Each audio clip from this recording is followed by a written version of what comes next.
Alright. Ay, hindi na kumain. Ito si David. Dito lang siya muna. Mula nung nag-endurance ako ng 700 mga paps, hindi pa to na change oil. Sobrang busy kasi mga paps. At ito, thank you Lord, isang panibagong araw, makapag-ride tayo ng oras 11:19. Alright, ito yung tagabantay ng motor natin mga paps. So let's go.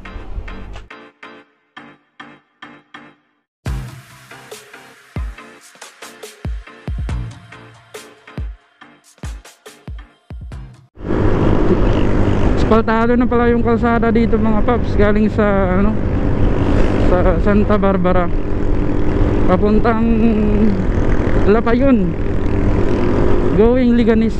Hindi pa nauubos. So ito yun, oh. Yun, sarap pala dito mag top speed mga paps.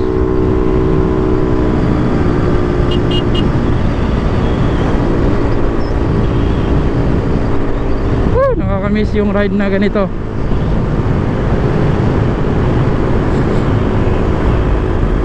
Araw-araw naman ako umalis, araw-araw ako nagmumotor mga paps, dahil yan yung trabaho natin.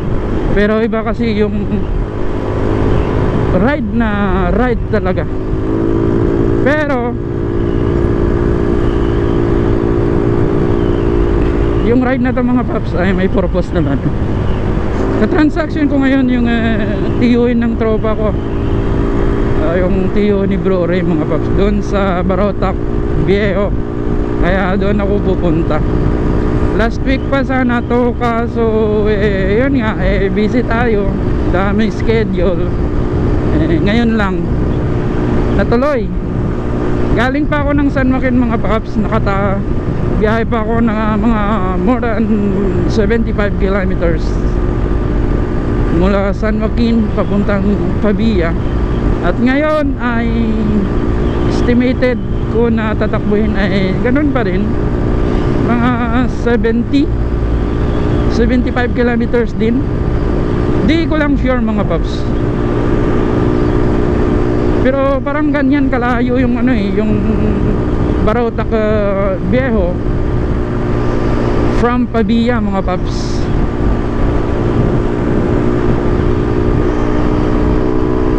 Subukan nga natin yung Mio natin mga paps. Nagpalit ako ng bell. Tinesting ko yung bell ng Sun Racing mga paps. Walang groove to mga paps, kasi naka-pitch bike ako na ano na bell, naka-groove. Ito sinubukan ko.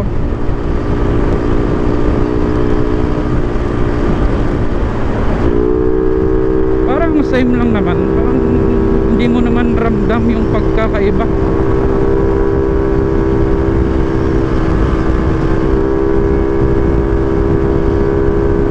Sa bola talaga nagkakaiba yung takbo mga paps depende sa bola.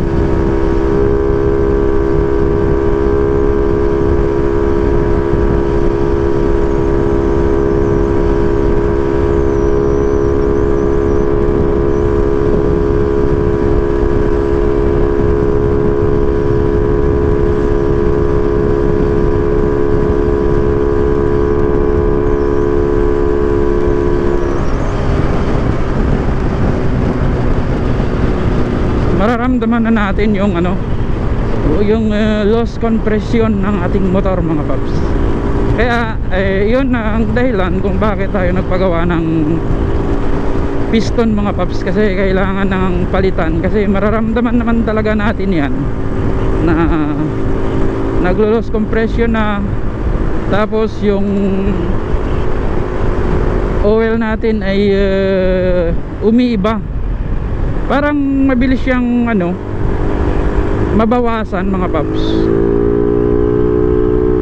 Hindi tulad ng dati na matagal-tagal tayong magchi-change oil. Sa ngayon ay mararamdaman natin yung yung mabilis mabawasan. Pero normally ay ganyan naman talaga pag naka big bore tayo. kahit na 59 lang mga paps, mararamdaman natin na nagbabawas yung oil natin, pero hindi gaano kadami. Alam ng mga eksperto yan mga paps.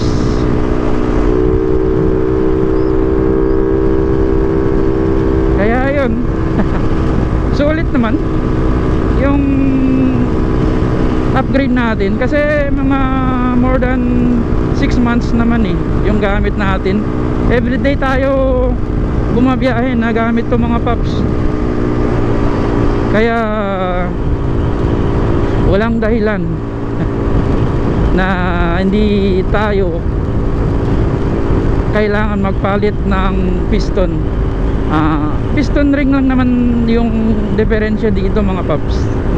Yung compression ring kailangan ng palitan, yung oil ring kailangan ng palitan, pero ay yun nga mga paps, ay kailangan natin sumubok ng bago. Nagpalit ako ng medyo mabigat na piston kasi yung crank natin ay tugma sa sa 63 mm mga paps, naka 59 lang tayo, kaya kailangan ay medyo mabigat yung piston na gagamitin natin. Yung piston kasi nagamit ko ngayon ay kasama sa block na binili natin. Kaya yun, try lang natin mga paps, subok lang ng subok hanggang sa makuha natin yung mga magugustuhan natin na takbo. Actually okay naman yung takbo ng Mio natin, makapag 120 okay na yun, pang daily lang naman.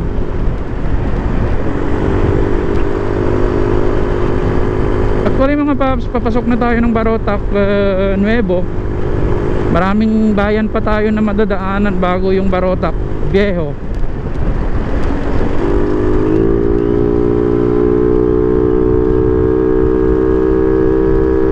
Gamit na gamit yung Mio natin mga paps. Ito talaga yung pang daily na totoo.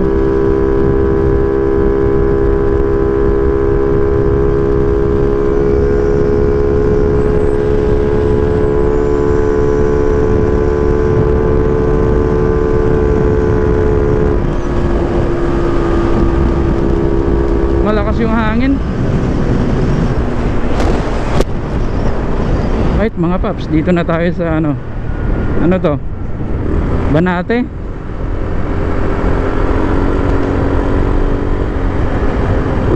Ay nako, anilaw pala mga paps halata na ngayon lang ako nakakabalik ulit dito sa norte.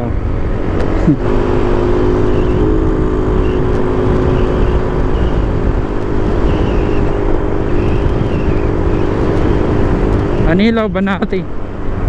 Next pala Banate mga paps. Parang baguhan lang tayo dito mga paps.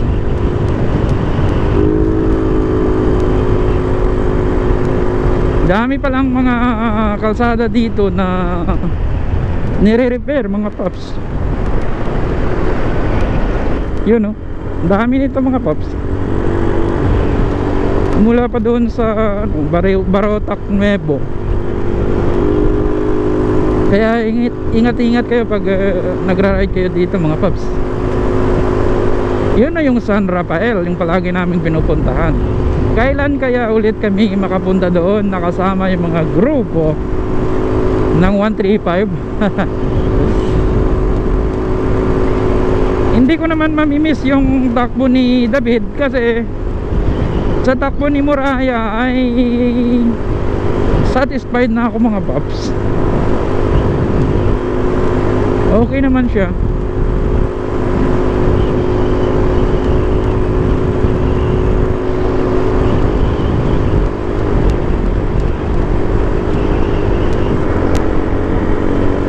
Ito na yung Banate mga paps.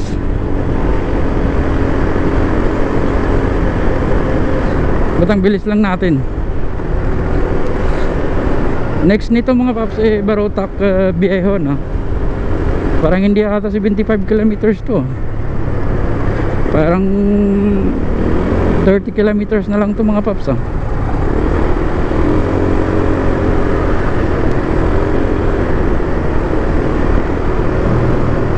Yun, Banati. Ayan.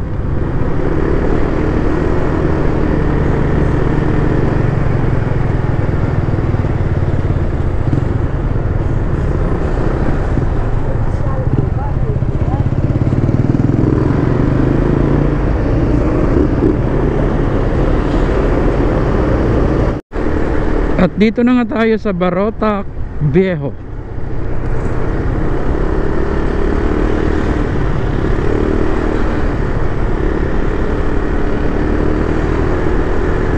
Ito lang naman yung Barotac Viejo mga paps. Yun know, may pure gold sila.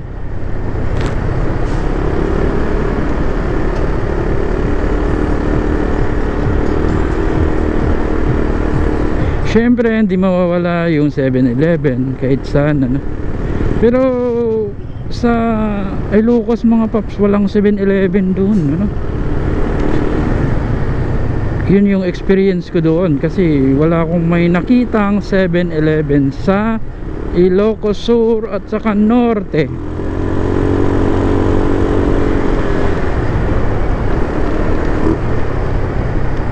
Trade Center yun. Save More dito rin. Yan ang Barotac Viejo mga paps. Oh, ano ba yun?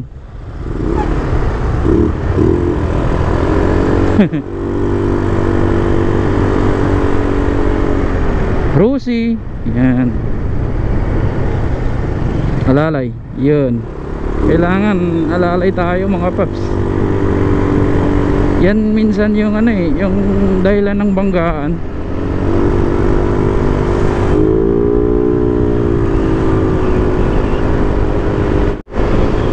At yun nga mga paps ano, kung bakit ako pumunta dito sa kay Bro Ray, kasi may transaction kami ng TUN yan. Kasi nagpapa-construct sila dito ng beach resort. Kaya yun, ilalakad natin yung kanilang papeles, yung mga license, permit, BIR, at kung ano-ano pa mga paps na kailangan nating proseso para makatulong tayo sa tropa natin dito. Ayan, dito lang sila mga paps. Yun. Tapos na daw yung ano dito yung kalsada papasok sa kanilang bahay. So, kaya yun siguro hindi niya ako sinundo. Yun.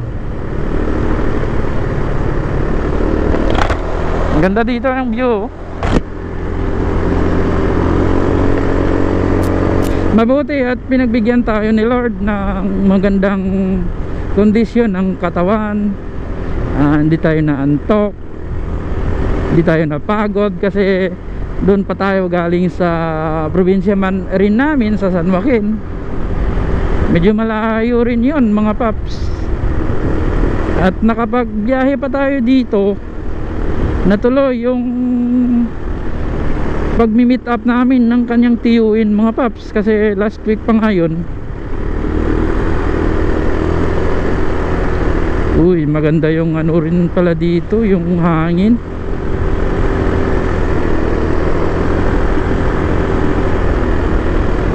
Mataas-taas din yung mga bundok. Tapos nandun yung dagat. Nakikita natin mamaya yung dagat mga paps. So mula ako sa bundok, papunta na akong dagat. Let's go!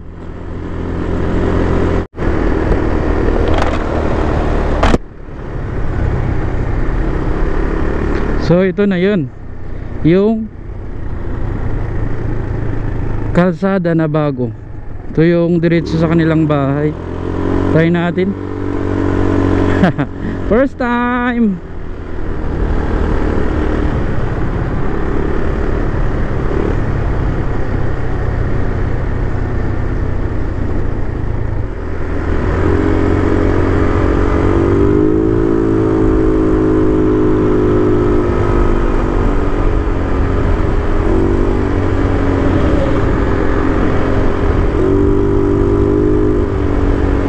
medyo malayo-layo pa pala pag dito.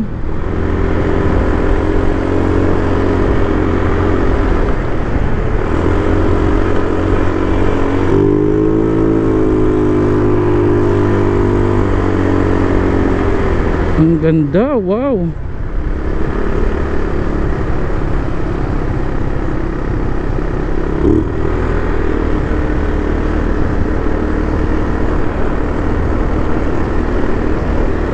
Ang ganda ng pagkagawa dito, matibay. Ayun, dire-diretso na pala yun, oh. Tapos yung kanilang bahay nasaan? Parang dito ang kanilang bahay, ah.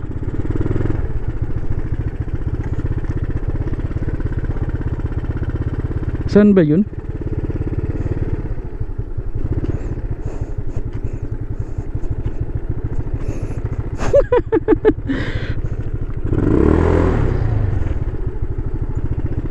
Picture ulit ako dito. Ganda ng view. Sulit.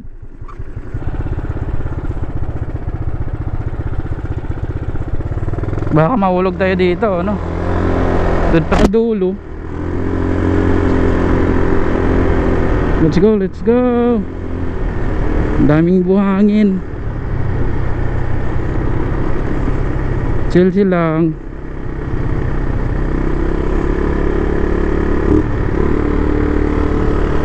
Wow. Yun na sa kanila.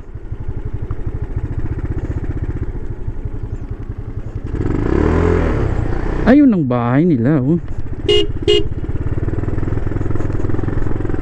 Dito tayo.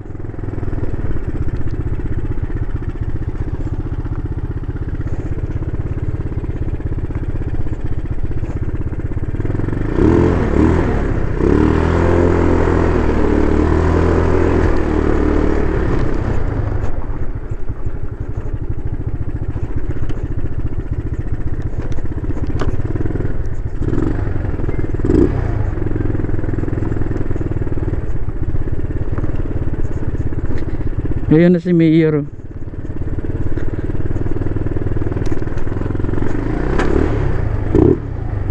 Sayat ang puto.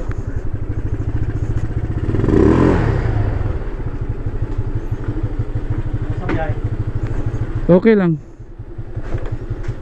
Kobe pa, tahimik, di ba rinig? Hindi marinig. Okay mga paps, dito tayo ngayon sa lugar nila ni Bro Ray. Yan yung gagawin na resort to. Yun, dagat. Tapos yung bahay nila. Yung bahay ng kanyang tiyuin, yun. Construct. Ito, bundok. Dito yan sa Barotac Viejo mga paps. Ayan, nagkausap na kami ng kanyang tiyuin at saka okay na. Ayan, babalik na ako sa Iloilo mga paps. So, yun. Alright. Biyahe tayo ulit. Sana ba si bro?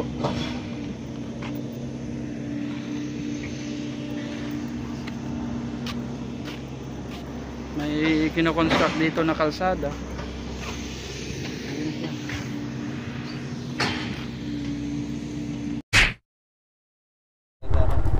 Pero ganda ng kalsada dito, no? Parang buwak ka dito. Ingat. Sige, parang uulan, no? Chat lang.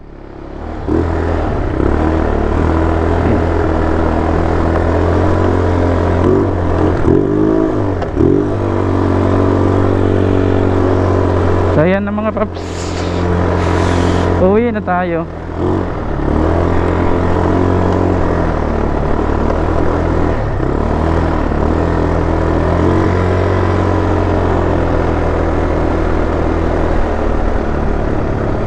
Okay na yung transaction natin dito, kaya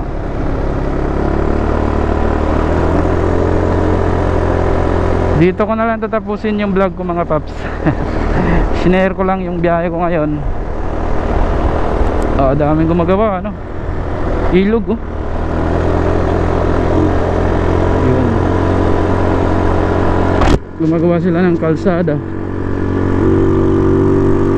Okay, maraming salamat mga paps sa panonood at Ride Smart sa lahat. Maraming salamat sa sumusuporta sa YouTube channel natin at saka Facebook page. Yun nga, no? Kahit minsan lang tayo nag-upload sa YouTube kasi busy tayo mga paps. Ayun, nakapag-content tayo.